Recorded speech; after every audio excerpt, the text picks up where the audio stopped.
Doctor Sandeep ji, पहले petrol और diesel के दाम में आधे आधे का अंतर होता था, पेट्रोल और डीजल में, और डीजल और सीएनजी के दाम में काफी अंतर होता था। लेकिन अब ये सब एक बराबर हो रहे हैं, कहीं कोई रियायत नहीं, किसी के साथ कोई भेदभाव नहीं, सब एक समान। जी जी जी जी आसिफ जी, आप ठीक कह रहे हैं बिल्कुल।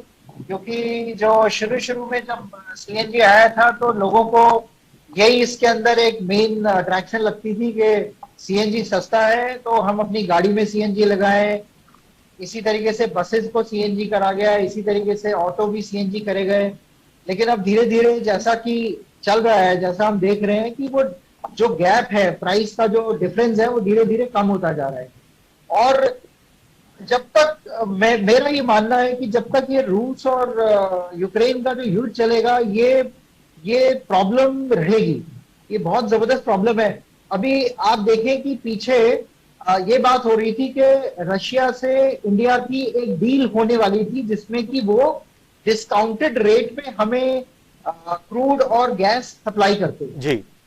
लेकिन उन्होंने किसी तरीके से, पता नहीं, कुछ और कंट्रीज के साथ वो एग्रीमेंट, ऐसा कहने में सुनने में आया कि वो किसी और कंट्रीज के साथ वो एग्रीमेंट कर रहे हैं और वो इंडिया उस डील से वंचित रह जाएगा।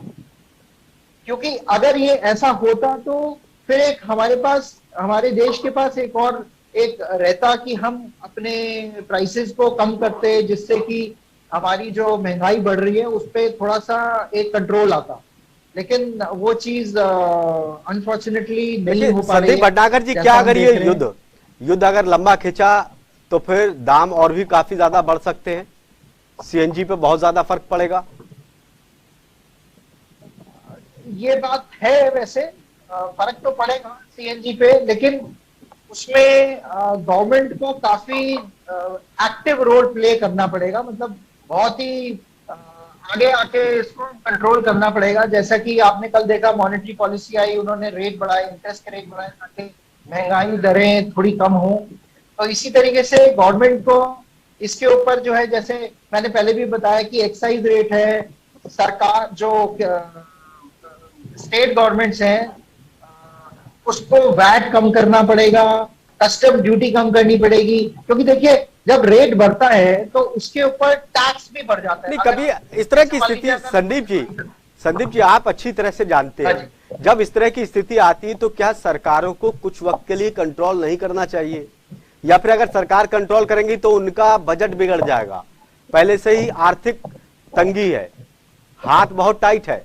मैं जी आसिफ जी, मैं बिल्कुल उसी पॉइंट पे आ रहा हूँ। देखिए, मान लीजिए अगर कोई आइटम 100 रुपए की है और उसपे 15% का टैक्स है, तो अगर वो आइटम 100 की जगह 150 की हो जाती है तो टैक्स जो है वो 15 की जगह 22.5 रुपए का हो जाएगा। तो इस तरीके से गवर्नमेंट को जो है 7.5 रुपए एक्स्ट्रा आ रहे हैं। तो गवर्नमेंट को ये सोचना चाहिए कि जैसे उन्होंने पेट्रोल डीजल में सोचा है कि टैक्स को थोड़ा कम किया जाए, रेट को कम किया जाए, ताकि उनका जो रेवेन्यू है वो कम नहीं होगा। अगर रेट बढ़ेगा तो कम नहीं होगा, क्योंकि उनको तो टैक्स उतना ही मिल जाएगा अगर वो रेट कम कर देंगे। तो इस पे गवर्नमेंट विचार कर सकती है।